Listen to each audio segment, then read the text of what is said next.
Ini mao gyud nga mandamtan imong kapakasunod. Aron tapakas lang sa Ginoo, kinahanglan ta mutubo sa kinabuhi unahan sa pagkapto. Kay way lalaki na mga asawa sa usa ka babae nga walay buot. Usa ka tong gobyerno ang dunay buwak na matakang balaod nga walay makasal bilo itin. Usa daghan karon ipon-ipon lang kay di man makasal. Usa dili sumala sa pamatigayon sa Dios. Salamat sa Ginoo na nayaton na nagpatagon. Kinahanglan ta utubo sa kinabuhi bisan pa sa mga igsoon kahangtong na kinabuhi kinahanglan tigulang na kinahanglan ang kinabuhi utubo ika na to aron ta matukod na mahimong asawa sa Ginoo. Sa Ginoo. Dayon kita nga gitawag sana mahimo ta pinili pud sa Ginoo. Kay dili man kuno tanan ang gitawag. Dili gamay ra man ang napili. Kinahanglan nga kita karon mapili kita mga igsoon. Kay usa may paagi nga mapili ta papagpahimulo sa pulong. Kay dili po ta mapili mga igsoon kung ang atong kaugalingon dili ta magtagad sa Ginoo. Ingon kontento na lang ta nga maluwas. Pero wa tay pagpahimulos pud matagpunta sa Ginoo. Matud pa sa mensahe na nagkinahanglan man na nitambong sa kasal nagsulong kag mayong lino.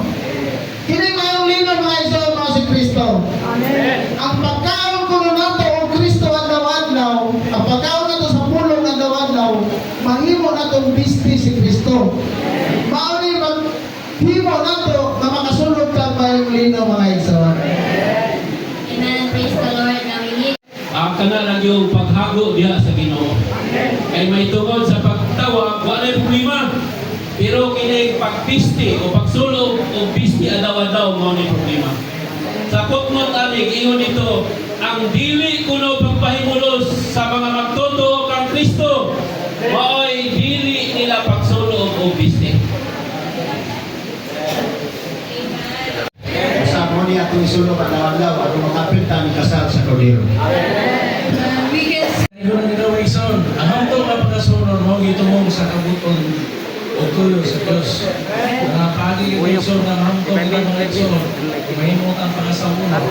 Mahimot ang pagkasamunod. Tuyo ani Mason kita usa nato napigil ni Mason. So ang kuan sa sitro ani Mason nga kanunay kita magpabilin.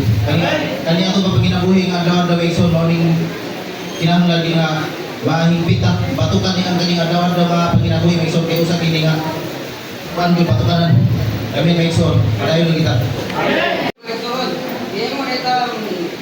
di mo dito mga ison nga kasudan ng Espiritu. Kasudanan nga naay Espiritu. Di mo ta aron kasudan ng Diyos. O kinahanglan kita magnoon magbansay o padayon. Padayon magbansay sa atong kaugalingon o bisan pagani sa atong Espiritu mga ison. Para mapunta o madawat kita sa Diyos. Tabaton kita siya kinasuda sa iyong paan o makaangko. Tadi Kristo pinagay sa Espiritu ng kaway sa kinabuhi ng ison. O para mapaimusan ang siya o mapaimusan sa mga ito niya. O tungkol niya na muwagay tayo ng kinabuhi. Muwagay tayo ng uwi tubig sa atong Espiritu. O sa sulod nato, o tungkol niya pagkaya, ipit sila mataspuma. Mga kasudanan. O kasudan ng Diyos. Ano ko natukod kita malawas kinahanglan ang ibon sa dali na mapapilit kita sa bugma mahimo ka nga pangasunod ng Kristo. Pero ang ibon sa dali na kinahanglan ang ibon siya na ibigyan ni Kristo kaya ginapoy sa ano ko na matukod nato ang Kristo kinabuhi. Kinahanglan mawaton din nato ang atong kinabuhi sa Kristo. Atong pa bantayanan tayo. Nang nga dunay gyud sa pantay, napit ang pag-amping sa atong pagkatao kaya sa kinabuhi natin. Hey, paselo mo ito nga. 10 minutes lang ni. 10 minutes. Ngayon, magandang mga tuyo sa Diyos na mapil ang ibig sa isip at ito sa Diyos. Sa sa taas. Kung dili mo dapat ang iglesia ni Kristo, dili mo patuman ang tuloy sa Diyos. May iglesia sa pagkawal, ang kinangan si Kristo at abang. Isugo sa Diyos ang iglesia, mga sama ni Kristo. Sa tanang bayan, ngayon sa tayo ninyo, hindi ba may isot, natingaw sa Diyos, mga karatong, si Kristo o katabang.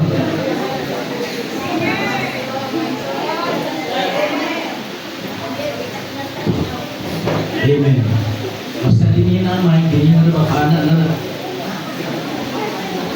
Salamat sa Ginoo mga igsoon. Nagamit ba ito ka? Talagang unay ba? Napuro sa sumatang magtotoo. Pero, ang lima, ang unay ka pinulong sa Ginoo. Ang lima, mo ambit sa kalimutan. Mo pinulong sa Ginoo. Pinulong sa mga pilayan sa kalimutan. Nakakapagkakot sa Ginoo.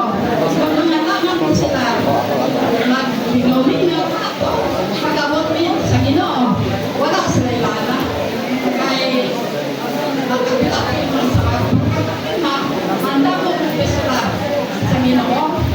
Sa taka, yun ako sa mga igsoon nga, salamat sa Ginoo, masama sa lumipag nga talagang lunay nga. Ang lunay yun na kayo mo sa Ginoo. Kaya ang mga buwang-buwang, hindi mag-apit yun. Sa daigon na Ginoo, ang Ginoo, kanong nalipalit nato. Lord, salamat na maandar kita ino sa mga ni Kristo. Atong dagla sa kinabuhi. Dagan nga ang pagigugma sa Diyos na bukos natong ni panumong ni kaniya ang tibuok natong kalag. Tibuok natong pagkatao, espiritu, kalag ug lawas. Dagan nga maupahan nila ang tibuok natong pagkatao. Aron mahimo siyang tanan nato praktikadyong mausat ang niya ang igsoon. Amen. Salamat kayo sa buong sa igsoon, sa igsoon. Asin mo, igsoon. Sa unang tulis niyo. Gabi ang pugong ano eh. We love because He first loved us. Kita na igugma niya kay siya ang unang na igugma katong may Grace sabay ni may sulingon nabasa na ko. If anyone says I love God yet hates his brother, he is a liar. Kung ikaw na igugma sa Ginoo man wala ka na igugma sa iyong igsoon sa o igsoon sa pag-usa ikaw ka makakon may igsoon. Pero maswerte ka may igsoon sa 21 kay tungod kita nakadamutan sa pulong sa Dios ingon diri and he has given us this command. Whoever loves God must also love his brother. Usa kita maswerte kay igsoon na usa siya kalulukan na may hugma ka sa igsoon sa unod igsoon na doon sa pagtuo.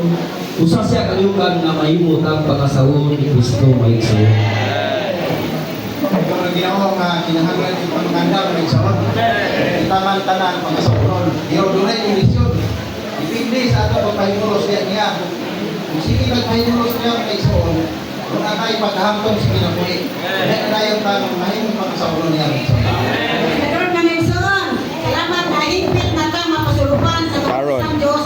Karon mo agay siya gikan nato mga igsoon. Pagkakay mo makahimus na nato ang inuha na mga igsoon. Yan, praise the Lord mga igsoon, nga dili sa atong iman nga nihayag gyud ba. Nga labi ang atong Ginoo nakita na gyud siya mga saunon.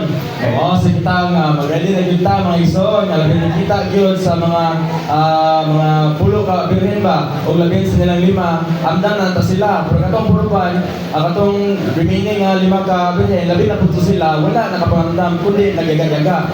Kundi sa atong church life, o labi na gyud po sa atong pagkilabuhi alandra ni Kristo, mahamtong gyud ta mga igsoon. Hinikita gyud ta nga magkinabuhi kita alam dira niya mga igsoon. O siya atong dawaton nga mga bana, atong bana mga igsoon.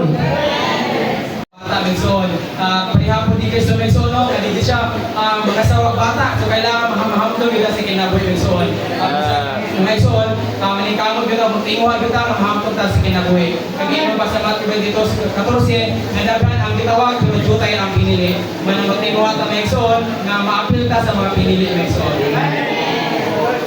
Sa Ginoo Maison, mao gana yang gugma Maison. Kaya sayo ta, Dios gugma. Wala sa 1 John 4:19, we love because He first loved us.